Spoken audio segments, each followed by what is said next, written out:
everyone, I am Dr. Dishant, and in my series of lecture I am continuously talking about human system.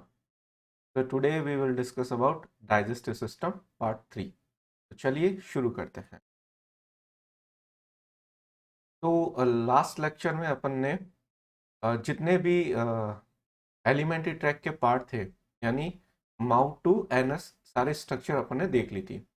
अब अपनी जो glands है जो digestion में help करती है उसके बारे में अपन देखेंगे। तो चलिए शुरू करते हैं। तो सबसे पहले अपन बात करते हैं डाइजेस्टिव ग्लैंड की। तो डाइजेस्टिव ग्लैंड क्या है? देखो, in humans, in addition to the glands secretary tissue present in the alimentary canal, three major glands viz. तो लिखा हुआ है, इसने ये बताया है कि अपना जो एलिमेंट्री ट्रैक है उसमें कुछ सिक्रीटरी सेल्स के ग्रुप यानी टिश्यू प्रेजेंट होते हैं जिनको अपन ग्लैंड्स बोलते हैं। तो ग्लैंड्स कोई भी सेल हो सकती है, कोई टिश्यू हो सकता है, कोई ऑर्गन हो सकता है जो कि किसी पर्टिकुलर सब्सटेंस को सिक्रीट करेगा और उसका कोई ना कोई फंक्शन जरूर होगा। जनरली जो एलिमेंट्री ट्रैक के अंदर ग्लैंड्स प्रेजेंट होती है वो डाइजेशन में हेल्प करती है। तो डाइजेस्टिव ग्लैंड जो है मेनली डाइजेशन में हेल्प करती है। तो जनरली अपन जो ग्लैंड्स देखते हैं उनमें जो थ्री ग्लैंड्स है, तो फर्स्ट है सलाइवरी ग्लैंड, सेकंड है लीवर एंड थर्ड है पेंक्रियास। ये जो थ्री ग्लैंड्स है ये मेन ग्लैंड्स है, क्लियर, मेजर ग्लैंड्स है। लेकिन इसके अलावा अपने एलिमेंट्री ट्रैक में जैसे अपन स्टमक की बात करें वहाँ पे गैस्ट्रिक ग्लैंड प्रेजेंट होती है, और अपन इंटेस्टाइन की बात करें तो वहाँ पे इंटेस्टाइनल ग्लैंड्स प्रेजेंट होती है जो कि अपने अपने सिक्रीशन को सिक्रीट करती है, अपने अपने एंजाइम्स को सिक्रीट करती है, और उनके फंक्शन अलग अलग है जो कि अपन आगे देखेंगे। तो सबसे पहले जो ग्लैंड आ रही है वो है सलाइवरी ग्लैंड, क्लियर। लिख रखा है this gland produce saliva in the mouth, yes. Saliva is a serous like fluid and a sticky mucosa. तो आप देखोगे सीरस लाइक फ्लूइड मतलब वाटरी फ्लूइड होता है। सीरस मीन्स लगभग जिसकी कंसिस्टेंसी वाटर जैसी हो। देन सलाइवा का कंपोजिशन दे रखा है, अमाउंट लगभग पर डे 1 to 1.5 लीटर जो सलाइवा है वो प्रोड्यूस होती है। पीएच की बात करते हैं तो लगभग 6.2 to 7.4 के अप्रॉक्स होता है। वाटर लगभग सलाइवा जो है उसमें 99.5% तक वाटर ही होता है। एंजाइम की बात करें तो इसमें ptyalin enzyme, clear, lysozyme enzyme और कुछ हद तक लाइपेज एंजाइम होता है। Then other substances like ions यहाँ पे देखने को मिलते हैं, जैसे sodium ion, potassium ion, chloride ion, bicarbonate ion वगैरह वगैरह। और क्या इसमें देखने को मिलता है? म्यूकस देखने को मिलती है, क्लियर, जो कि जो सलाइवा है उसको स्टिकी बनाती है। देन यहाँ पे इम्यूनोग्लोबिन्स यानी IgA देखने को मिलता है, यूरिक एसिड एंड यूरिया कुछ अमाउंट में देखने को मिलती है। तो ये थोड़ा बहुत कंपोजिशन होता है सलाइवा का।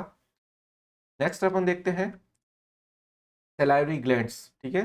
तो जनरली अपनी ऑरल कैविटी में थ्री टाइप्स की सलाइवरी ग्लैंड्स प्रेजेंट होती है। तो फर्स्ट अपन बात करें पैरोटिड ग्लैंड्स। ये कहाँ पे प्रेजेंट है? आप यहाँ पे देख सकते हो, ये पैरोटिड ग्लैंड है और ये अपने ईयर, यहाँ पे देखो कान होता है, ठीक है। तो ये अपने ईयर के बेस पे प्रेजेंट होती है, यहाँ पे प्रेजेंट होती है, ठीक है। लिखा है it secrete as serum like fluid या सीरस फ्लूइड, यूं भी कह सकते हैं, and is found in the cheeks. तो चीक्स के अंदर मिलती है ईयर के बेस पे, क्लियर। यहाँ पे एक चीज मैं आपको बताना चाहता हूँ कि बहुत बार क्या होता है, यहाँ पे कुछ वायरल इन्फेक्शन हो जाता है पैरोटिड सलाइवरी ग्लैंड के अंदर, जिनको अपन बोलते हैं मम्प्स वायरस, मम्प्स वायरस, ठीक है। और इस मम्प वायरस की इन्फेक्शन की वजह से पैरोटिड ग्लैंड जो है वो स्वेल हो जाती है। तो अपने ईयर के बेस का ये जो रीजन है, यहाँ पे बहुत स्वेलिंग आ जाती है और पेनफुल हो जाता है। उस कंडीशन को अपन मम्प कंडीशन बोलते हैं, जो कि मम्प्स वायरस के इन्फेक्शन की वजह से होती है, जिसमें ये पैरोटिड ग्लैंड जो है वो इन्फ्लेम्ड हो जाती है, स्वेल हो जाती है, क्लियर।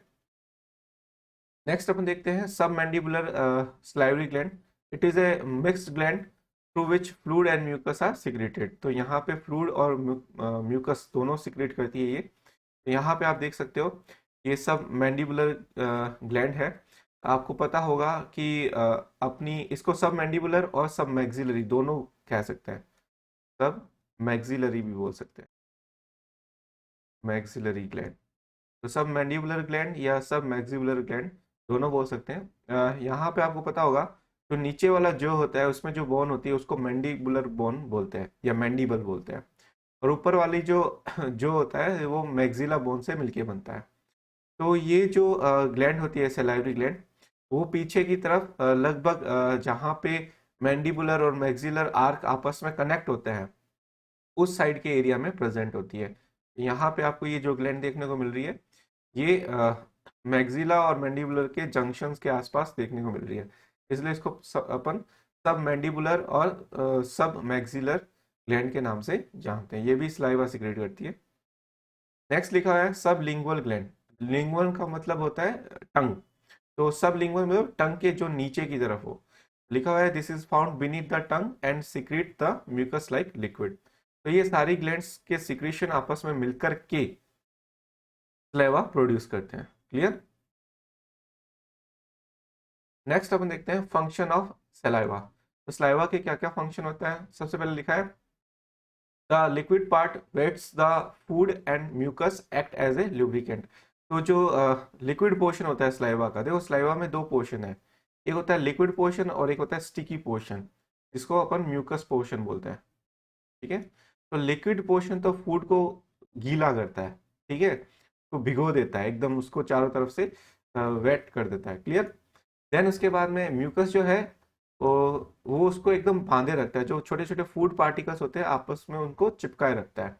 यदि वो उनको नहीं चिपकाएगा, ठीक है, तो एक तो उनका डाइजेशन अच्छे से नहीं हो पाएगा, दूसरा जो अपन निगलने वाली प्रोसेस है वो अच्छे से नहीं हो पाएगी। क्लियर। तो ये दोनों काम करते हैं, ठीक है, सलाइवा। नेक्स्ट लिखा है the main function of saliva. अब मेन जो फंक्शन क्या है सलाइवा का, to start digestion of the starch present in the food within the mouth itself, to make the food lubricious and soluble and to clean the teeth mouth and tongue. Yes, ये कुछ function है saliva के, तो यहाँ पे एक circle के through भी बता दिया है, लेकिन मैं आपको बता देता हूँ कि जो सलाइवा के अंदर प्रेजेंट जो एंजाइम्स होते हैं, जिनको स्लाइवरी एमाइलेज या टाइलिन एंजाइम के नाम से अपन जानते हैं, सलाइवा के अंदर एंजाइम प्रेजेंट होता है जिसको अपन सलाइवरी एमाइलेज एंजाइम के नाम से जानते हैं, एमाइलेज, या इसका एक नाम और होता है जिसको अपन ptyalin enzyme, ptyalin P silent रहता है, टाइलिन एंजाइम के नाम से जानते हैं। ये लगभग जो बॉइल्ड स्टार्च होता है, बॉइल्ड स्टार्च, क्लियर, जैसे आपने बॉइल्ड पोटैटो वगैरह खा लिया, तो उसको लगभग 30% तक डाइजेस्ट कर देता है। अप टू 30% बॉइल्ड स्टार्च का डाइजेशन अपनी ओरल कैविटी में हो जाता है। इसीलिए अपन कहते हैं कि, और वो डाइजेशन किस में हो जाता है, माल्टोज के अंदर हो जाता है, जो कि एक डाइसैकेराइड शुगर है। इसीलिए कहा जाता है कि अपना जो डाइजेशन है वो ओरल कैविटी से ही स्टार्ट हो जाता है। क्लियर। इसके अलावा अपने जो स्लाइवा होती है उसके अंदर म्यूकस होती है, जो कि क्या करती है, फूड को एकदम बांधे रखती है, उसको एकदम स्लाइमी बना देती है ताकि उसको निगलने में आसानी हो। यदि अपन फूड को बिना उसको स्लाइमी कंडीशन में लाए, बिना ऐसे चिपचिपे ऐसे स्टिकी बनाए, यदि उसको अपन निगल लें, तो वो कैसा रहेगा, डस्टी डस्टी रहेगा और अपने यहाँ पे गले में फंस जाएगा, फेरिंग्स में जाकर के फंसने के चांसेस है। तो म्यूकस जब उसमें लग जाती है तो वो एज ए लुब्रिकेंट की तरह बिहेव करती है और वो एकदम जो डीग्लूटिनेशन वाली प्रोसेस होती है वो बहुत आराम से हो जाती है ना, मतलब फूड को निगलने की प्रोसेस बहुत स्मूथ हो जाती है। क्लियर। ये है। तो काफ़ी फंक्शन है, तो वन बाई वन अपन देखते हैं कि क्या क्या फंक्शन है स्लाइवा के। सबसे पहले स्लाइवा जो है उसका बफरिंग एक्शन होता है। बफरिंग एक्शन मतलब बफर से रिलेटेड होता है कि उस मीडिया की पीएच मेंटेन रखना। ठीक है। तो जो स्लाइवा होती है उसके अंदर बहुत तरह के आयंस प्रेजेंट होते हैं, जैसे कि sodium ion, chloride ion, potassium ion, bicarbonate ion. तो ये क्या करते हैं, पीएच को मेंटेन रखते हैं। क्लियर। जो स्लाइवा की पीएच है या ओरल पीएच है उसको मेंटेन रखते हैं, क्योंकि क्या होता है कि अपन जो फूड खाते हैं वो कुछ भी हो सकता है, वो एसिडिक फूड भी हो सकता है, एल्कलाइन फूड भी हो सकता है ना, उसके अंदर एसिड बेस हो सकते हैं। तो उस तरीके से ओरल कैविटी का पीएच चेंज होता है, तो उस पीएच को मेंटेन रखने के लिए, ताकि वहाँ के एंजाइम्स जो है वो अच्छे से एक्ट कर पाए, क्योंकि एंजाइम्स को एक्ट करने के लिए प्रॉपर टेम्परेचर और प्रॉपर पीएच की रिक्वायरमेंट रहती है। तो पीएच मेंटेन कौन रखता है, स्लाइवा रखता है। तो स्लाइवा का एक बफरिंग एक्शन होता है। Second, maintaining tooth integrity. तो ये कैसे होता है, आपको पता है कि यदि पीएच ओरल कैविटी की ज़्यादा या कम रह जाए, तो टूथ पे प्रेजेंट जो डेंटाइन और इनेमल है, क्लियर, उनका डीके होने का चांसेस रहता है। क्लियर? तो यदि बफरिंग एक्शन रहेगा, क्लियर, तो उसकी वजह से जो टूथ है उसकी उसमें पीएच मेंटेन रहेगा अपने ओरल कैविटी में, तो टूथ की जो इंटीग्रिटी है वो सही रहेगी। यानी एक प्रॉपर पीएच पे टूथ डीके जो है वो कम से कम होगा। क्लियर? तो उससे अपने जो दांत होते हैं वो बड़े हेल्दी बने रहते हैं।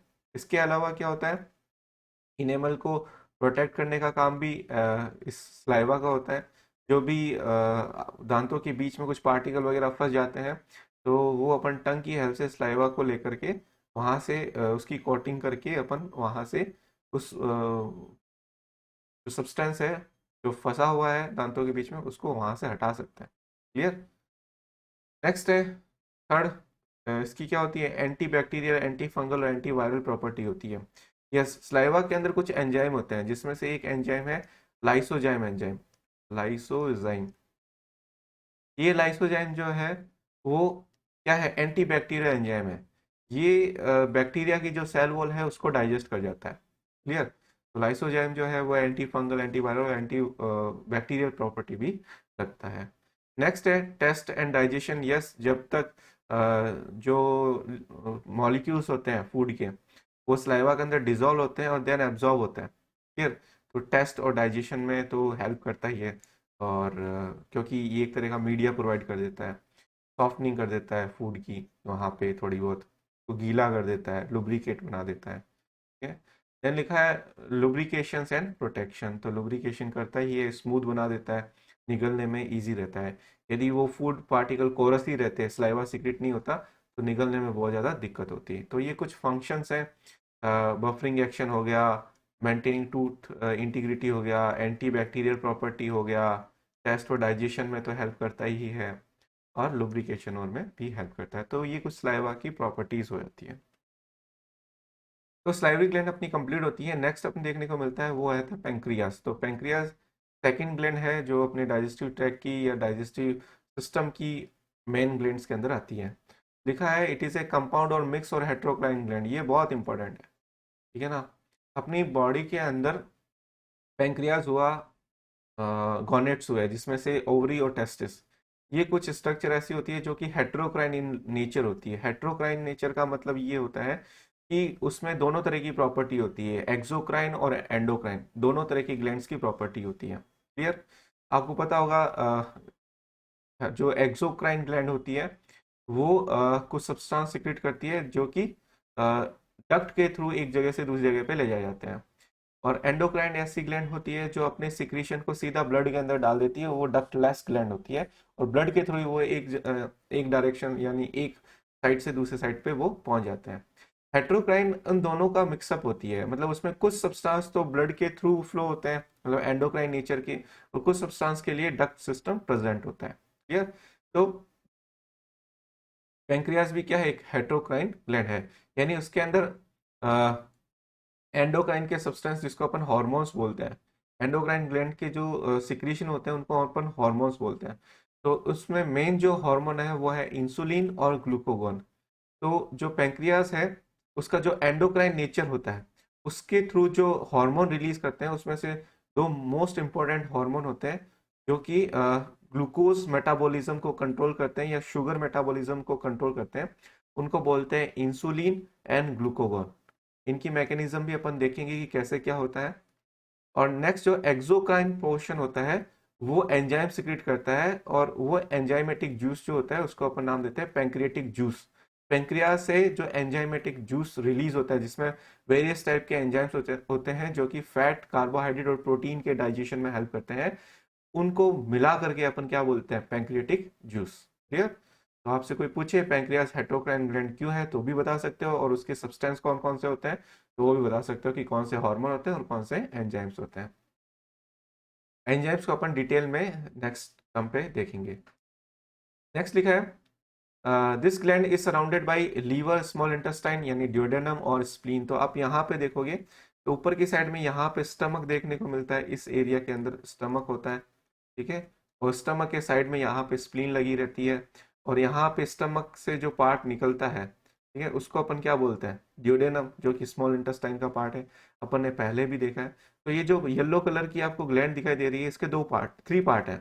एक पार्ट कौन सा है, हेड पोर्शन, ये देखो ये हेड पोर्शन है। ये हेड पोर्शन किसको कवर कर रहा है, ये फेस कर रहा है ड्यूडेनम को, क्लियर।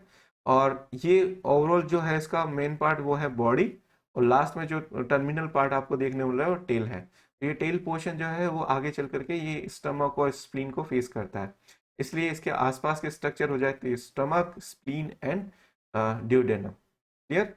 अब आप यहाँ पे थोड़ा बहुत ढंग से देखोगे, नेक्स्ट लाइन देख लेते हैं, देन उसके बाद में अपन थोड़ा बहुत स्टडी करते हैं।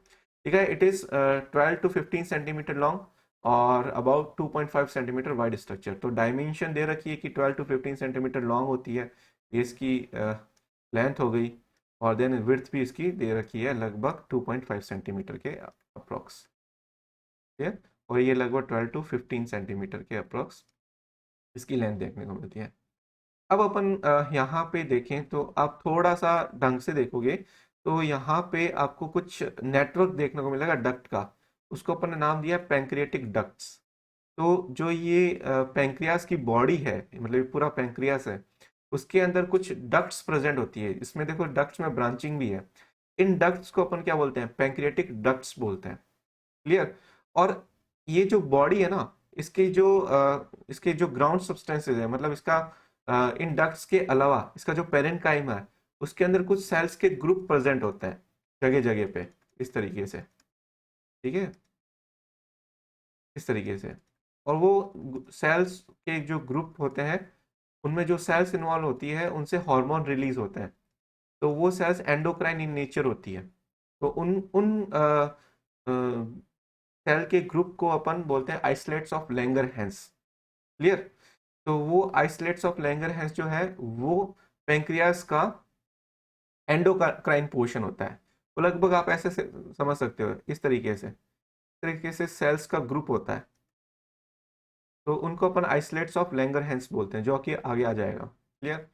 लेकिन ये जो डक्ट वाला पार्ट है जहाँ पे पैंक्रियाटिक डक्ट है, मान लो ये डक्ट आई हुई है यहाँ पे, ये डक्ट है यार, ये मेन मेन सप्लाई हो गई, यहाँ से जो डक्ट की ब्रांचिंग आ रही है इस तरीके से, तो इन डक्ट के चारों तरफ भी क्या होती है, सेल्स प्रेजेंट होती है इस तरीके से। और ये सेल्स क्या करती है, एंजाइम सिक्रेट करती है, और ये एंजाइम्स इस एल्वियोलस रीजन में आता है और वहां से डक्ट के थ्रू मेन सप्लाई में आ जाता है, मतलब यहाँ पे ये एरिया है ना, यहाँ पे वो सेल्स प्रेजेंट होती है और वो अपने सिक्रीशन को इस मेन डक्ट के अंदर डाल करके, जो कि आगे चलकर जिसको अपन बोलते हैं पैंक्रियाटिक डक्ट, उसके अंदर डाल देती है। तो इन छोटी छोटी सेल्स के ग्रुप को, जो कि एक्सोक्राइन पार्ट बनाता है, इनको अपन एसिनाई बोलते हैं, एसिनाई, क्लियर। और ये जो एंडोक्राइन सेल्स के ग्रुप होते हैं इनको अपन लैंगरहैंस, आइसोलेट्स ऑफ लैंगरहैंस बोलते हैं, क्लियर। ये एसिनाई तो क्या करती है, एंजाइम पार्ट सिक्रेट करती है और उसको कलेक्ट करके लेके आता है कौन, पैंक्रियाटिक डक्ट, जो कि आगे इस ग्रीन डक्ट जिसको अपन कॉमन बाइल डक्ट कहते हैं उसके साथ में मर्ज होकर के ये बना लेती है, कॉमन कॉमन पैसेज बना लेती है, जो कि कहाँ खुलता है, डिओडेनम के अंदर खुलता है, क्लियर। तो ये आपको ध्यान में रखना चाहिए। और ये जो आइसोलेट्स है वो एंडोक्राइन नेचर की होती है, इसलिए अपन कहते हैं कि जो पेंक्रियाज होते हैं उसमें एंडोक्राइन पोर्शन यानी आइसोलेट्स ऑफ लैंगरहैंस, और एक्सोक्राइन पोर्शन यानी यहाँ पे एसिनाई वगैरह और डक्ट वाला पार्ट यहाँ पे प्रेजेंट होता है, क्लियर। नेक्स्ट अपन देखते हैं, लिखा हुआ है कि पैंक्रियाटिक जूस कौन सा होता है, जो कि एक्सोक्राइन पोर्शन से आता है। लगभग उसका अमाउंट बता रखा है, लगभग 500 to 600 ml जो है वो सिक्रीट होता है per day. The enzyme release by this gland helps in the digestion of the protein, fats and carbohydrate in the intestine. तो आपने देखा था कि अभी जो पैंक्रियाटिक डक्ट थी, जो एसिनाई से कनेक्टेड थी, वहां से जो भी एंजाइम्स आते हैं वो सीधे ड्यूडेनम के अंदर यानी इंटेस्टाइन के पोर्शन में डाले जाते हैं, ताकि वहां पे जाकर के वो जो फूड आया उसको डाइजेस्ट कर सके, क्लियर। नेक्स्ट लिखा है insulin and glucagon hormone together controls the level of blood glucose in the blood. Yes, ये जो दो हार्मोन होते हैं जो कि आइसोलेट्स ऑफ लैंगरहैंस से सिक्रेट होते हैं। देखो, जो आइसोलेट्स ऑफ लैंगरहैंस होती है उसमें एक अल्फा सेल होती है, ठीक है, और टाइप बता रहा हूं मैं सेल का, और एक बीटा सेल्स होती है। ठीक है। तो अल्फा सेल से ग्लूकागॉन हार्मोन रिलीज होता है, ग्लूकेगॉन हार्मोन जो है वो सिक्रेट होता है। और बीटा सेल से इंसुलिन हार्मोन सिक्रेट होता है, इंसुलिन हार्मोन। अब ग्लूकागॉन जो होता है वो ब्लड के अंदर ग्लूकोज लेवल को इंक्रीज करता है, ग्लूकोज लेवल इंक्रीज करवाता है। जबकि इसका जस्ट एंटागोनिस्टिक फंक्शन इंसुलिन करता है, वो ब्लड के अंदर ग्लूकोज लेवल को कम करता है। और इन दोनों के क्यूमुलेटिव एक्शन की वजह से ब्लड की ग्लूकोज जो है वो कंट्रोल रहती है। अब क्या होता है, आपने एक डिजीज सुनी होगी डायबिटीज मेलाइटस, उसके अंदर इंसुलिन की डेफिशिएंसी हो जाती है। तो इंसुलिन क्या करता है, ब्लड ग्लूकोज लेवल को रिड्यूस करता है, तो ब्लड में ग्लूकोज को कम कर देता है। लेकिन जब इसकी कमी हो जाएगी तो ब्लड ग्लूकोज राइज हो जाएगी, नॉर्मल अमाउंट से ज्यादा ब्लड के अंदर ग्लूकोज आने लग जाएगी। क्लियर? जो कि सही नहीं है, जो कि एक डिफेक्टिव कंडीशन है, एक डिजीज कंडीशन है। क्लियर? तो इस तरीके से आपको ध्यान रखना है कि ग्लूकागॉन और इंसुलिन दोनों आपस में मिल करके ब्लड ग्लूकोज लेवल को क्या करते हैं, कंट्रोल करते हैं। कैसे करते हैं तो आप एंडोक्राइन चैप्टर के अंदर पढ़ोगे और हायर क्लासेस में भी आप उसको देखोगे। क्लियर? यहाँ पे आपको इतना ध्यान रखना। नेक्स्ट अपन देखते हैं role of pancreatic juice in digestion. तो डाइजेशन में कैसे हेल्प करता है, लिखा है the pancreatic juice contain pancreatic amylase that act upon the starch. जो पैंक्रियाटिक एमाइलेज, जो कि एमाइलेज होता है कार्बोहाइड्रेट डाइजेस्टिंग एंजाइम, तो स्टार्च क्या है, कार्बोहाइड्रेट है, उसको डाइजेस्ट करने में हेल्प करता है। पैंक्रियाटिक प्रोटीएज, ये प्रोटीएज एंजाइम जो होते हैं वो प्रोटीन को डाइजेस्ट करते हैं। तो प्रोटीएज एंजाइम की कैटेगरी में देखो दो एंजाइम आ रहे हैं, एक मतलब आपको मिलेंगे वैसे एंजाइम, लेकिन यहाँ का जो मेन एंजाइम है प्रोटीएज की कैटेगरी में वो है ट्रिप्सिन। वैसे बहुत से एंजाइम होते हैं, trypsin, chymotrypsin, pro carboxy peptidase enzyme, ये आते हैं जो कि प्रोटीन को ही डाइजेस्ट करते हैं। लेकिन यहाँ पे एक एग्जांपल दे दिया कि प्रोटीओज की कैटेगरी जो कि प्रोटीन डाइजेस्टिंग एंजाइम होते हैं उनकी कैटेगरी में एक एग्जांपल दे दिया ट्रिप्सिन, जो कि क्या करता है, प्रोटीन को डाइजेस्ट करता है। इसी तरीके से एक पैंक्रियाटिक लाइपेज होता है जो कि फैट को डाइजेस्ट करता है। ठीक है, फैट के डाइजेशन में हेल्प करता है। नेक्स्ट है the principal enzyme for the breakdown of fat is pancreatic lipase also known as steapsin. मतलब आप ये समझ सकते हो कि पैंक्रियाटिक जूस के अंदर जितने भी फैट डाइजेस्टिक एंजाइम है उनको मिला करके अपन क्या नाम देते हैं, स्टीएप्सिन नाम देते हैं। तो ये भी टर्म जो है वो क्वेश्चन के फॉर्म में आ जाती है, तो अपने को ध्यान में रखना है। नेक्स्ट दे रखा है लीवर। तो अपनी जो थर्ड ग्लैंड है वो है लीवर। और लीवर के बारे में मैं आपको बता देता हूँ कि ये अपनी बॉडी का सबसे बड़ा ऑर्गन भी है, और ये कह सकते, ऑर्गन नहीं कह सकते, सबसे बड़ा तो क्या है, स्किन ऑर्गन होता है। ये अपनी बॉडी की सबसे बड़ी ग्लैंड है। क्लियर? तो ये आपको ध्यान में रखना है। तो यहाँ पे लिखा हुआ है सबसे बड़ा ऑर्गन अपना स्किन होता है। क्लियर? और सबसे बड़ी ग्लैंड जो है वो लीवर है। क्लियर? और सबसे बड़ी एंडोक्राइन ग्लैंड जो है, वैसे लीवर में भी कुछ हार्मोन रिलीज होते हैं, कुछ एंडोक्राइन पोर्शन होता है, लेकिन थायराइड ग्लैंड जो है वो एक अच्छी खासी प्योर एंडोक्राइन ग्लैंड के फॉर्म में जानी जाती है, जो कि लार्जेस्ट ग्लैंड होती है एंडोक्राइन ग्लैंड में। क्लियर? लिखा हुआ है it is situated on the right side of the abdomen just below the diaphragm. तो जो आपने देखा था, जो एब्डोमिनल कैविटी होती है, ये जैसे एब्डोमिनल कैविटी हो गई, और यहाँ पे क्या हो गया, ये डायफ्राम, डायफ्राम के ऊपर की जो थोरेसिक कैविटी और नीचे वाली एब्डोमिनल कैविटी। तो एब्डोमिनल कैविटी में ये राइट साइड में प्रेजेंट होता है इधर। क्लियर? राइट साइड में प्रेजेंट होता है। लेफ्ट साइड में क्या प्रेजेंट होता है, अपना स्टमक। क्लियर? तो राइट साइड, ये राइट साइड की पोजीशन आपको ध्यान रखनी चाहिए, डायफ्राम के जस्ट नीचे और राइट साइड में प्रेजेंट होता है। नेक्स्ट लिखा है it is the largest digestive gland of the body. ये देखो, ये पॉइंट आ भी गया कि ये सबसे लार्जेस्ट डाइजेस्टिव ग्लैंड है।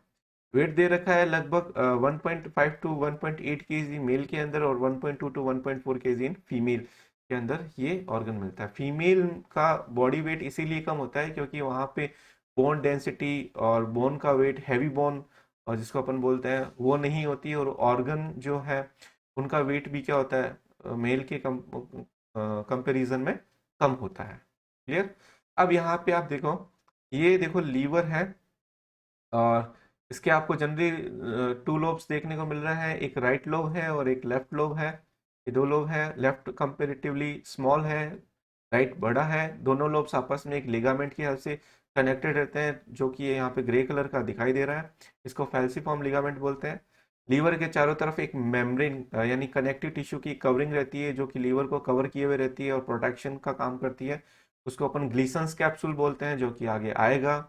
देन उसके बाद में यहाँ पे आप ये जो देख रहे हो, इनको अपन हिपेटिक डक्ट्स बोलते हैं। ये हिपेटिक डक्ट्स राइट वाले साइड से और लेफ्ट वाले साइड से जो भी लीवर के अंदर सेल्स जो कि बाइल प्रोड्यूस करती है उसको कलेक्ट करके लेके आता है। ये आपको ये जो ग्रीन कलर का बैग लाइक स्ट्रक्चर दिखाई दे रहा है या सैक लाइक स्ट्रक्चर दिखाई दे रहा है, इसको अपन गॉल ब्लैडर बोलते हैं। ये जो लीवर की जो सेल्स होती हैं, जिनको अपन हिपेटोसाइट्स बोलते हैं, उनके थ्रू जो बाइल बनाया जाता है और सिक्रीट किया जाता है, उसको ये टेम्परेली स्टोर करता है। तो यहाँ पे वो जो बाइल है वो स्टोर रहता है। तो ये बाइल हो गया। इस गॉल ब्लैडर की डक्ट जो होती है उसको अपन नाम देते हैं सिस्टिक डक्ट। क्लियर? तो हिपेटिक डक्ट और गॉल ब्लैडर की डक्ट यानी सिस्टिक डक्ट आपस में देखो कॉमन हो रही है, और ये मिलकर के क्या बना रही है? Common bile duct. तो यहाँ पे ये क्या है? Common bile duct. ये कॉमन बाइल डक्ट इस जो पैंक्रियास है उसकी जो पैंक्रियाटिक डक्ट होती है, यहाँ से आपको पता होगा, ये पैंक्रियाटिक डक्ट अपन पीछे पढ़ के आए हैं। पैंक्रियाटिक डक्ट जो कि क्या था? पैंक्रियास का एक्सोक्राइन पोर्शन था, उसके साथ कंटिन्यू करती है। क्लियर? तो यहाँ पे ये कंटिन्यू करती है और ये कॉमन स्ट्रक्चर बनती है, कॉमन स्ट्रक्चर बनती है। ठीक है ना? ये कॉमन स्ट्रक्चर जो है वो कहाँ पे ओपन हो रही है? ये ओपन हो रही है अपनी डिओडेनम के अंदर, जो कि स्मॉल इंटेस्टाइन का पार्ट है। अब होता क्या है, इससे क्या होता है? देखो, लीवर जो बाइल प्रोड्यूस करता है वो आ जाता है कहाँ पे? डिओडेनम के अंदर। क्लियर? और जो पेंक्रियास के एंजाइम्स होते हैं, को पैंक्रियाटिक जूस बोलते हैं, वो भी कहाँ आ जाता है? इंटेस्टाइन के अंदर। और दोनों आकर के क्या करते हैं? डाइजेशन का काम करते हैं, डाइजेशन में हेल्प करते हैं। मैं एक चीज बताऊंगा आपको कि बाइल जो होता है उसके अंदर किसी भी तरह का कोई एंजाइम नहीं होता है। बाइल में किसी भी तरह का एंजाइम नहीं होता है। बस बाइल जो है वो फैट के इमल्सिफिकेशन में हेल्प करता है, जबकि जो पैंक्रियाटिक जूस होता है उसके अंदर एंजाइम्स प्रेजेंट होता है। जब बाइल आएगा, बाइल के फंक्शन आएंगे, बाइल के एक्शन आएंगे, तब मैं आपको ये सारी चीजें बताऊंगा। तो ये जनरल स्ट्रक्चर मैंने आपको बता दी कि लीवर क्या है, लीवर के अंदर कौन कौन से स्ट्रक्चर हैं, और वो पेंक्रियास के साथ में और स्मॉल इंटेस्टाइन के साथ में किस तरीके से कनेक्टेड रहता है। क्लियर? नेक्स्ट अपन देखते हैं, वही सारी रामायण लिख रखी है कि it has two lobes with a covering sheath called Glisson's capsule. तो ग्लीसन कैप्सूल लीवर के ऊपर, ये आपको ब्लैक लाइनिंग दिखाई दे रही है, यही ग्लीसन कैप्सूल है। बहुत थिन लेयर होती है, प्रोटेक्टिव कनेक्टिव टिश्यू लेयर होती है, जो कि लीवर को कवर किए हुए रहती है। उसको ग्लीसन्स कैप्सूल बोला जाता है।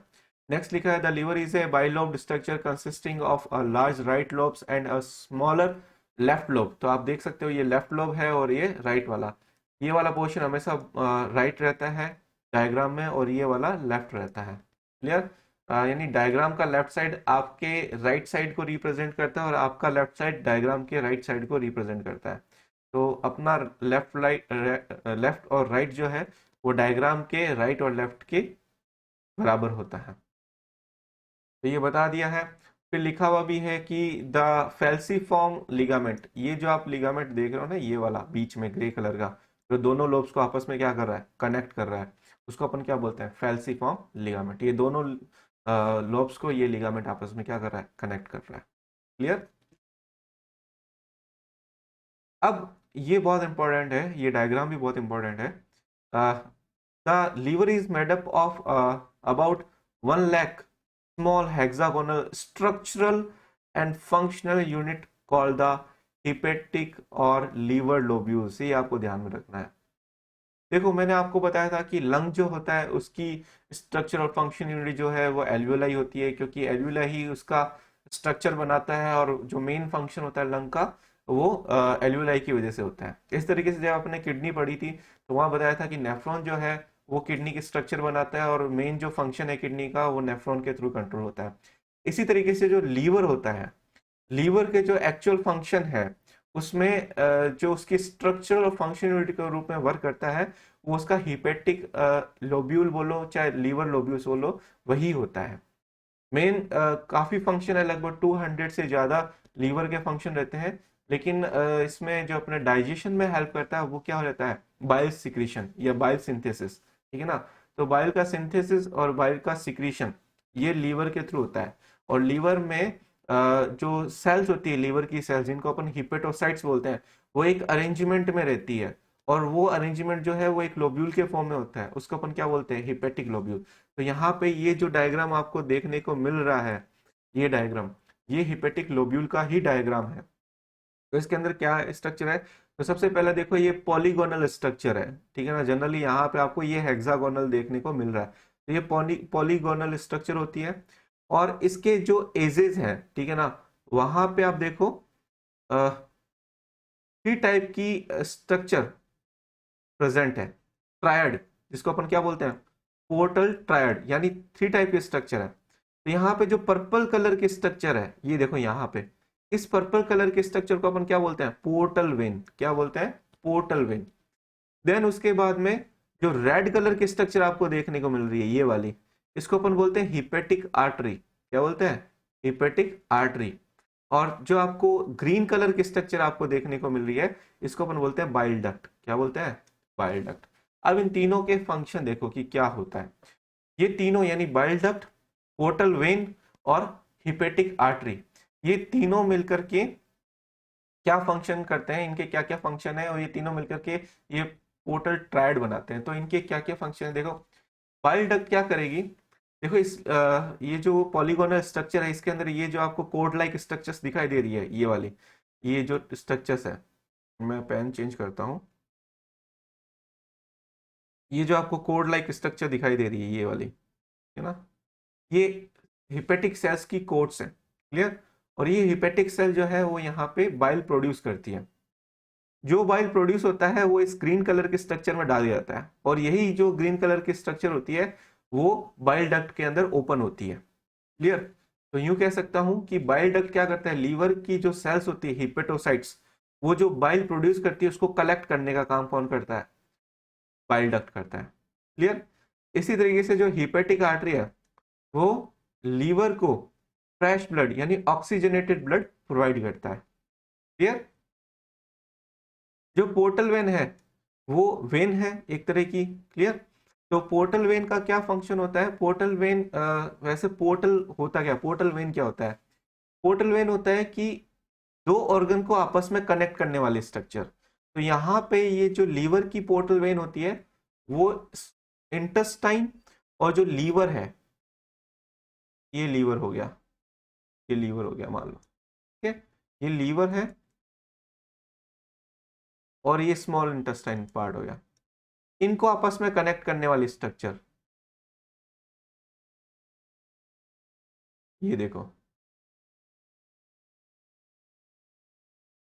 ये जो वेन होती है जो दो ऑर्गन को आपस में कनेक्ट करती है, उसको अपन बोलते हैं पोर्टल वेन। क्या बोलते हैं, पोर्टल वेन। तो आपको पता होगा जो स्मॉल इंटेस्टाइन रहता है उसमें क्या होता है, फूड का डाइजेशन होता है, फूड डाइजेशन होता है। और फूड डाइजेशन की वजह से यहाँ पे क्या होता है, न्यूट्रिएंट यहाँ पे अवेलेबल होते हैं। तो उन न्यूट्रिएंट को एब्जॉर्ब करके, न्यूट्रिएंट में क्या आएगा, ग्लूकोज ही होगा, वो ग्लूकोज वगैरह को यूज करके सीधा क्या करता है, लीवर को देता है। तो लीवर को जो फूड प्रोवाइड करता है या न्यूट्रिएंट प्रोवाइड करता है वो इस पोर्टल वेन के थ्रू होता है। पोर्टल वेन जो ब्लड लेके आता है उसके अंदर न्यूट्रिएंट्स होते हैं जो कि इन सेल्स को प्रोवाइड किया जाता है। अब ये जो सेल्स है, अब आप यहाँ पे देखो बीच में क्या है, एक बीच में देखोगे आप तो यहाँ पे एक सेंट्रल वेन दिखाई दे रही है। ये सेंट्रल वेन क्या करती है, जो भी ब्लड लीवर के अंदर आता है उसको एट लास्ट कलेक्ट करके वीनस सिस्टम के अंदर डाल देती है। तो उसका काम ये होता है। तो आप ये चीज समझ सकते हो कि हिपेटिक आर्टरी और पोर्टल वेन जो है वो ब्लड लेके आती है लीवर में, और लीवर से जो ब्लड कलेक्ट करके वीनस सिस्टम यानी वेन्स के अंदर जो डाला जाता है वो सेंट्रल वेन लेके जाती है। हिपेटिक आर्टरी तो ऑक्सीजनेटेड ब्लड लेके आती है, और पोर्टल वेन जो है वो ग्लूकोज वाला ब्लड लेके आती है। क्लियर। तो इस तरीके से अब आप देखोगे कि यहाँ पे कुछ सेल्स का कोड यहाँ पे प्रेजेंट है। जैसे मैं आपको ये वाली स्ट्रक्चर बता रहा हूँ, तो यहाँ पे देखो ये वाली सेल हो गई, ये वाली सेल हो गई, ये वाली सेल हो गई, ये सारी सेल जो है वो एक कोड में प्रेजेंट है। कोड होता है रोप लाइक स्ट्रक्चर, एक अरेंजमेंट में, एक लाइन में अरेंज हुए हुए हैं। और इन सेल को अपन क्या बोलते हैं, हिपेटिक सेल्स। क्या बोलते हैं, हिपेटिक सेल, हिपेटिक सेल्स। और ये हिपेटिक सेल्स जो है एक रो में अरेंज रहते हैं। ये लिविंग सेल है, तो इनको भी जिंदा रहने के लिए ऑक्सीजन चाहिए और ग्लूकोज चाहिए। ठीक है, जो कहाँ से आता है वो मैंने बता दिया, पोर्टल वेन और हिपेटिक आर्टरी से। जब ये ऑक्सीजन और ग्लूकोज आपस में आते हैं तो आपको पता है CO2 जनरेट होती है, एनर्जी जनरेट होती है, वाटर जनरेट होता है। ठीक है ना। तो ये जो CO2 वाला ब्लड है वो कहाँ डाला जाता है? सेंट्रल वेन में डाला जाता है, सेंट्रल वेन के अंदर, जो कि वहां से CO2 या डीऑक्सीजनेटेड ब्लड को वीनस सिस्टम में डाल देती है। क्लियर, बात समझ आ गई। अब ये हिपेटिक सेल के और क्या फंक्शन होता है? Bile synthesis, bile synthesis.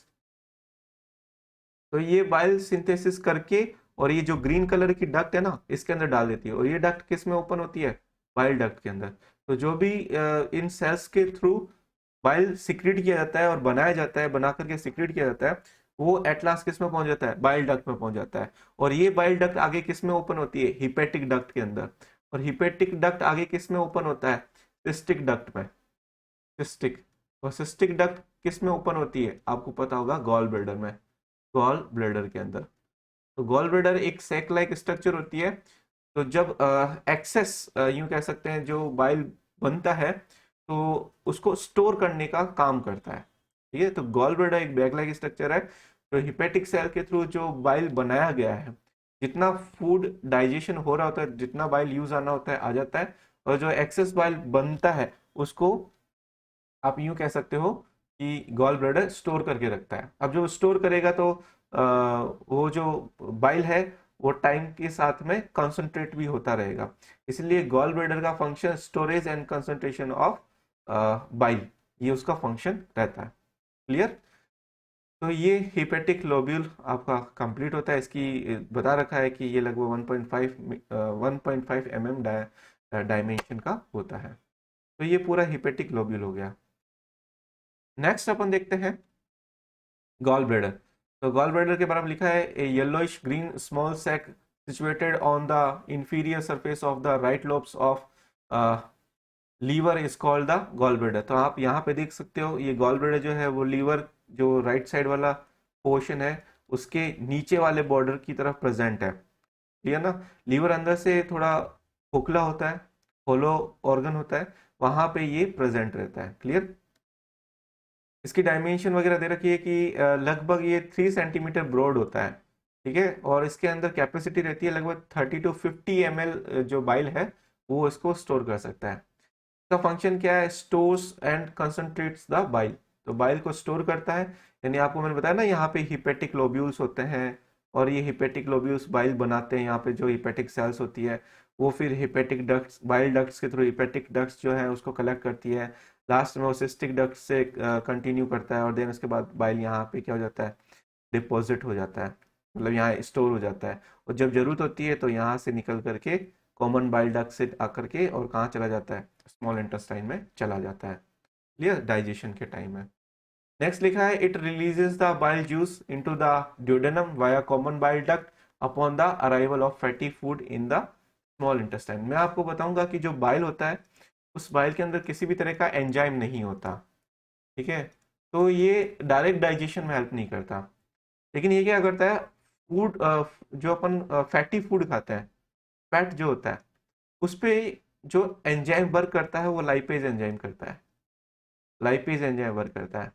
लेकिन जब लाइपेज एंजाइम डायरेक्ट फैट पे एक्ट करेगा तो वो उसको डाइजेस्ट नहीं कर पाएगा। क्यों? क्योंकि फैट जो है उसकी स्ट्रक्चर ही ऐसी होती है कि उसका सरफेस एरिया ज्यादा नहीं होता, और फैट को लाइपेज जो है वो प्रॉपर ढंग से डाइजेस्ट नहीं कर पाता। जैसे आप ये मान लो कि ये एक फैट का मैक्रोमोलिक्यूल है, तो अब इसके ऊपर लाइपेज एंजाइम एक्ट नहीं कर पाएगा क्योंकि वो इसका सरफेस एरिया कम है, इतना ही सरफेस एरिया है। क्लियर। लेकिन जब इस पे बाइल एक्ट करता है तो बाइल इसका करता है इमल्सिफिकेशन। इमल्सिफिकेशन क्या होता है? जो मैक्रोफैट मॉलिक्यूल्स होते हैं उनको माइक्रोफैट मॉलिक्यूल्स में कन्वर्ट करना, उसको क्या बोलते हैं? इमल्सिफिकेशन। अब क्या हुआ? सरफेस एरिया बढ़ गया। अब ये लाइपेज एंजाइम इस पे एक्ट करेगा तो हर एक पार्टिकल को चारों तरफ से कवर करेगा, और चारों तरफ से क्या करेगा? डाइजेस्ट करने में हेल्प करेगा। तो फैट का डाइजेशन इस तरीके से बढ़ जाता है। तो बाइल इनडायरेक्टली फैट को डाइजेस्ट करवाने में हेल्प करता है। बाइल में किसी तरह का कोई एंजाइम नहीं होता। ये बहुत इंपॉर्टेंट क्वेश्चन बनता है। क्लियर। आगे अपन चलते हैं इस प्रोसेस को, मैक्रो मैक्रो फैट मॉलिक्यूल को small simple micro fat molecule में कन्वर्ट करने की प्रोसेस को अपन क्या बोलते हैं, इमल्सिफिकेशन। क्या बोलते हैं, इमल्सिफिकेशन। तो मैं यहां लिख देता हूं इमल्सिफिकेशन, इमल्सिफिकेशन। क्लियर। और ये बाइल करता है, और वो बाइल कैसे करता है, बाइल का कंपोजिशन में अपन देखेंगे। नेक्स्ट अपन देखते हैं, ये आ गया, लिखा है हिपेटोसाइट यानी liver cells produce and secrete about 0.5 to 1 litre of bile juice per day. तो ये इसका अमाउंट है बाइल का। नेक्स्ट लिख रखा है कि बाइल जूस के मेनली दो कंपोनेंट होते हैं, एक होता है बाइल सॉल्ट जो कि बाइल के अंदर प्रेजेंट होता है, और एक होता है बाइल पिगमेंट जो कि बाइल को कलर प्रोवाइड करता है। तो सबसे अपन देखें बाइल सॉल्ट के अंदर, देखो सोडियम टोरोकोलेट, सोडियम ग्लाइकोलेट है ना, ग्लाइकोलेट, और सोडियम बाइकार्बोनेट, ये जो है वो बाइल के सॉल्ट होते हैं। और ये जो सोडियम बाइकार्बोनेट है ना, इसकी वजह से बाइल का नेचर जो है वो एल्कलाइन हो जाता है। इस वजह से बाइल कैसे हो जाता है, एल्केलाइन, यानी इसकी बेस प्रॉपर्टी आ जाती है, बेस प्रॉपर्टी, बेसिक प्रॉपर्टी या बेस प्रॉपर्टी। क्लियर। तो ये ऑर्गेनिक सॉल्ट्स होते हैं और ये इनऑर्गेनिक सॉल्ट है। क्लियर। तो सोडियम टोरोकोलेट, सोडियम ग्लाइकोलेट, ये सारी जो है वो ऑर्गेनिक सॉल्ट्स हैं। और ये जो आपको सोडियम बाइकार्बोनेट देखने को मिल रहा है, ये सब क्या है, इनऑर्गेनिक सॉल्ट है। इस तरीके से बाइल पिगमेंट में कौन कौन से होते हैं, बिलीरुबिन और बिलीवर्डिन। बिलीरुबिन जो है वो पेल येलो कलर का होता है, और बिलीवर्डिन जो है वो ग्रीन कलर का होता है। अब यहाँ पे कंफ्यूजन हो सकता है कौन सा ग्रीन होगा कौन सा पेल होगा। ठीक है, तो आपको ध्यान रखना, वर्डीन यहाँ पे ई आर आ रहा है ना, और ग्रीन में भी क्या आता है, आर ही आता है। तो वर्डीन ग्रीन, तो आर का यहाँ पे आपको ध्यान में रखना है। तो बिलीवर्डिन कैसा होगा, ग्रीन होगा। तो जब बिली वर्डिन ग्रीन कलर का हो गया तो दूसरा क्या बचा, पेल येलो कलर का, वो कौन होगा, बिली रूबिन होगा। तो ये इस तरीके से आप इसको ध्यान में रख सकते हो। तो ये जो सॉल्ट होते हैं, ठीक है, ये सॉल्ट हो गए। तो और ये जो पिगमेंट हो गया, पिगमेंट तो क्या करता है, कलर प्रोवाइड करता है, ठीक है, बाइल को। जबकि ये सॉल्ट जो है वो एक तो एल्कलाइन नेचर प्रोवाइड करता है, मीडिया प्रोवाइड करता है, बाइल को एल्कलाइन बनाता है। साथ में ये जो फैट के मॉलिक्यूल्स है, ठीक है, उनकी सॉफ्टनिंग करने में, उसको स्मॉल पार्टिकल्स में कन्वर्ट करके उनका सरफेस एरिया बढ़ाने में ये क्या करते हैं, मदद करते हैं। क्लियर। नेक्स्ट लिख रखा है फंक्शन ऑफ बाइल। तो बाइल में लिखा है मेक द फूड एल्केलाइन, तो फूड को एल्केलाइन बना देता है। क्यों बनाता है वो भी मैं बताऊंगा। लिखा है the food coming from the stomach is acidic and has to be made alkaline for the pancreatic enzyme to act on it. ये देखो मैंने बताया, आपको पता है कि यहाँ पे इसोफेगस होती है, और देन उसके बाद में क्या आता है, स्टमक आता है। स्टमक के बाद में क्या आती है, स्मॉल इंटेस्टाइन आती है। इसका फर्स्ट पोर्शन क्या होता है, डिओडेनम होता है। तो यहाँ पे जब फूड आता है, तो जो फूड होता है वो वहां पे HCl रिलीज होता है, हाइड्रोक्लोरिक एसिड। और HCl क्या होता है, हाईली कॉन्सेंट्रेटेड एंजाइम और हाई स्ट्रेंथ का एंजाइम होता है, जो पीएच को लगभग 1.8 के अप्रोक्स ले जाता है। तो यहाँ पे जो फूड होगा उसकी पीएच क्या होगी, एसिडिक पीएच होगी। लेकिन यहाँ पे जो पैंक्रियाज आपको देखने को मिलता है, वो पैंक्रियाटिक जो ग्लैंड है, ये पैंक्रियाज वाली ग्लैंड है, यहाँ से जो पैंक्रियाटिक जूस आता है, यानी पैंक्रियाटिक एंजाइम जो आता है, पैंक्रियाटिक एंजाइम्स, वो बेसिक पीएच पे फंक्शन करते हैं। बेसिक पीएच, उनको बेसिक पीएच चाहिए, एल्कलाइन पीएच चाहिए। लेकिन यहाँ पे जो फूड आ रहा है वो तो कैसा है, एसिडिक है। तो बेसिक पीएच कैसे लाया जाएगा, उस बाइल के थ्रू। यहाँ पे जो वो लीवर होता है ना,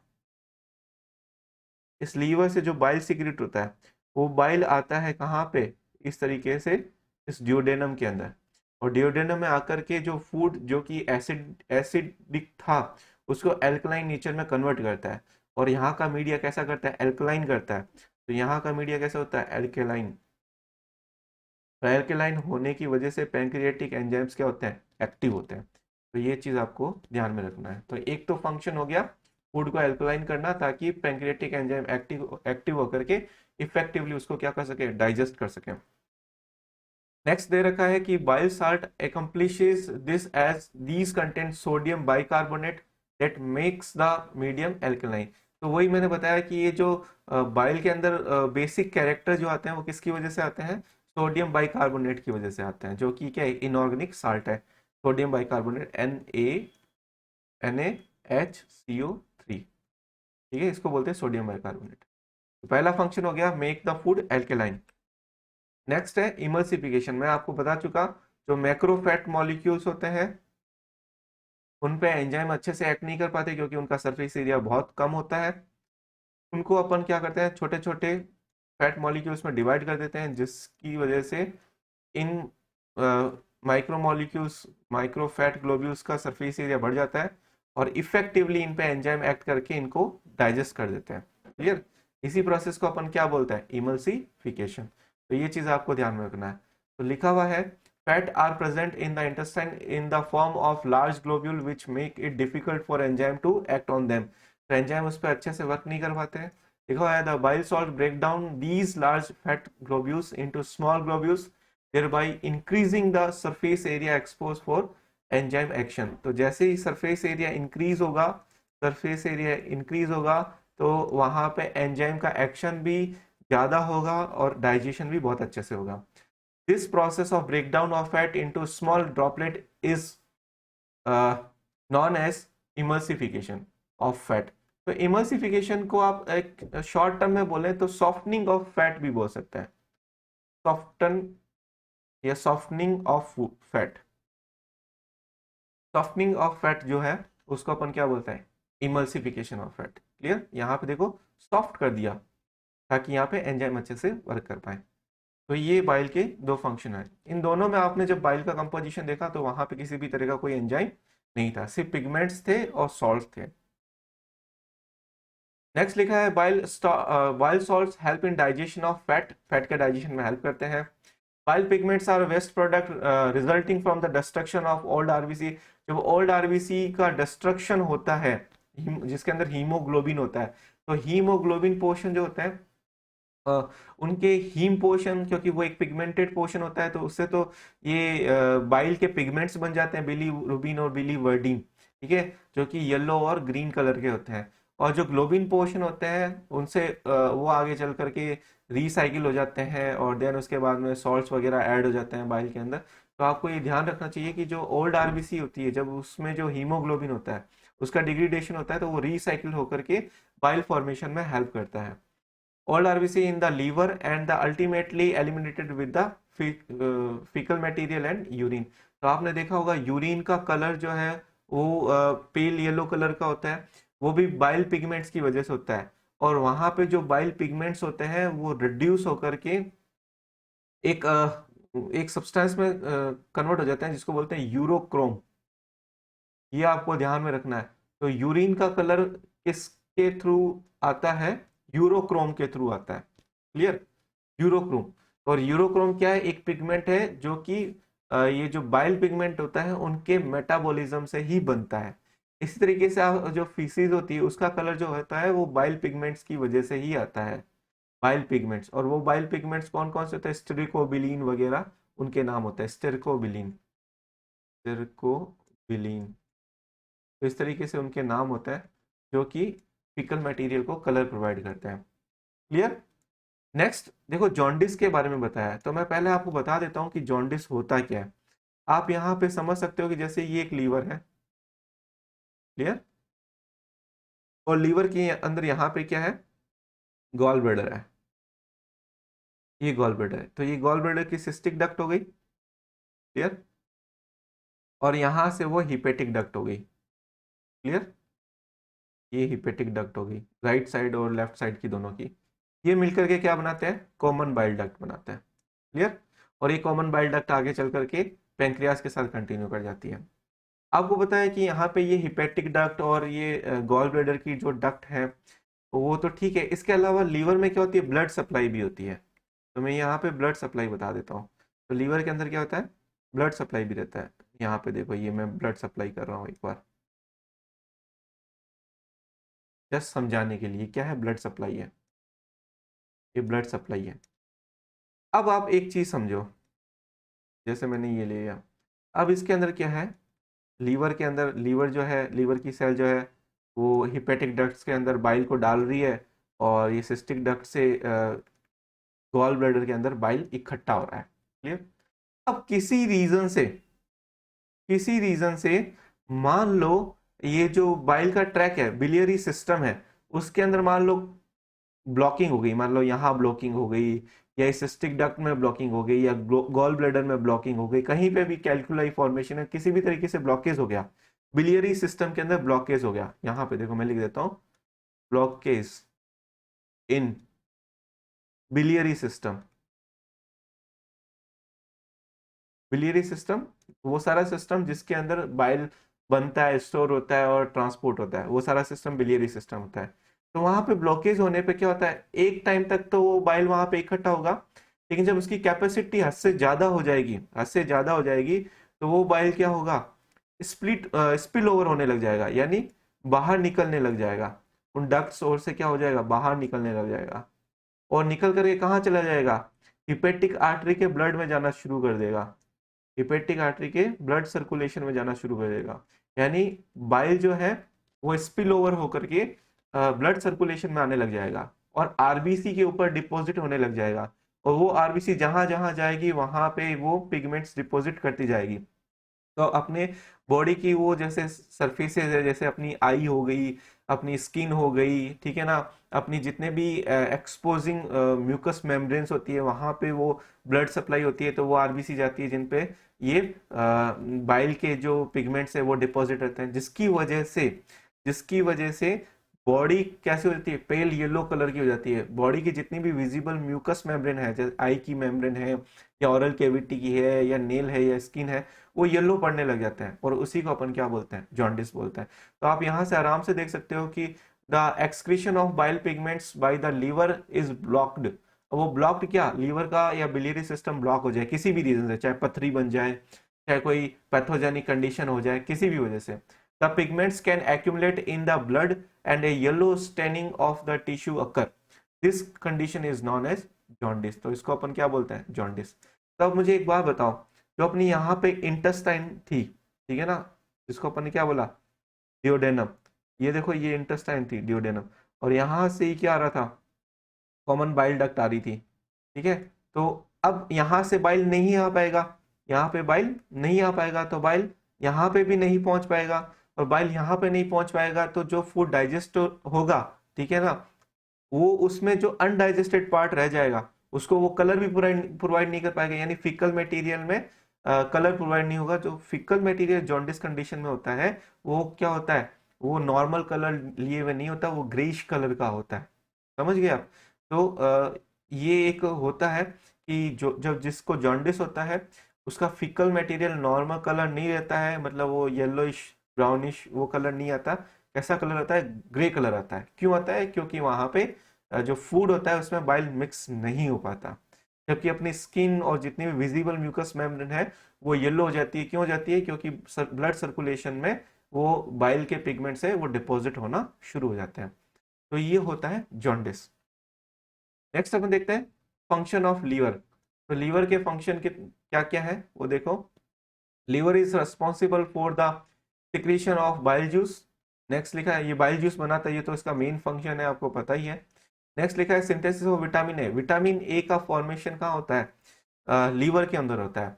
और विटामिन ए का प्रीकर्सर जो होता है वो बीटा कैरोटीन होता है। बीटा कैरोटीन से ही क्या बनता है, विटामिन ए बनता है। तो ये आपको ध्यान में रखना चाहिए। और ऐसा बोला जाता है कि जो कैरेट होती है उसके अंदर बीटा कैरोटीन प्रेजेंट होता है, जो कि विटामिन ए का प्रीकर्सर है, और वो विटामिन ए के सिंथेसिस में हेल्प करता है। और विटामिन ए का सिंथेसिस कहाँ होता है, अपनी बॉडी के अंदर होता है। तो लिखा है रेड मतलब ऑरेंज पिगमेंट होता है ये beta carotene, abundant in plants and fruits और के अंदर ज्यादा होता है। इसके अलावा स्टोरेज का भी हेल्प करता है। जो भी फैट सोल्यूबल होते हैं विटामिन जैसे ए डी ई के, ये फैट सोल्यूबल विटामिन है। और एक होता है विटामिन बी 12, है ना, इन सबको अपने अंदर स्टोर किए हुए रखता है। इसके अलावा यूरिया प्रोडक्शन का काम करता है। मैंने आपको बताया था अपनी बॉडी के अंदर दो तरह की हार्मफुल गैसेस प्रोड्यूस होती है, एक होती है अमोनिया और एक होती है CO2। इन दोनों को लीवर में भेजा जाता है ब्लड सर्कुलेशन के थ्रू, ठीक है। और लीवर के अंदर एक साइकिल चलता है जिसको बोलते हैं यूरिया साइकिल या ऑर्निथिन साइकिल। वहां पे अमोनिया को CO2 के साथ कंबाइन करके साइक्लिक फॉर्म में यूरिया में कन्वर्ट कर दिया जाता है, जो कि लेस टॉक्सिक होता है। और तो मोर टॉक्सिक सब्सटेंसेस को लेस टॉक्सिक सब्सटेंस यानी यूरिया के अंदर कन्वर्ट कर देना, या हार्मलेस या लेस हार्म सब्सटेंस में सिक्रेट कर देना जो अपनी बॉडी को कम से कम नुकसान पहुंचाए, उस प्रोसेस को अपन बोलते हैं डिटॉक्सिफिकेशन। तो लीवर का काम डिटॉक्सिफिकेशन भी है। तो यूरिया फॉर्मेशन एक क्या है, डिटॉक्सिफिकेशन वाली भी प्रोसेस है। इसके अलावा कुछ ड्रग्स वगैरह भी होती है, वो अपनी बॉडी के लिए हार्मफुल होता है, उसको उसको भी डिटॉक्सिफाई करने के लिए लीवर वर्क करता है।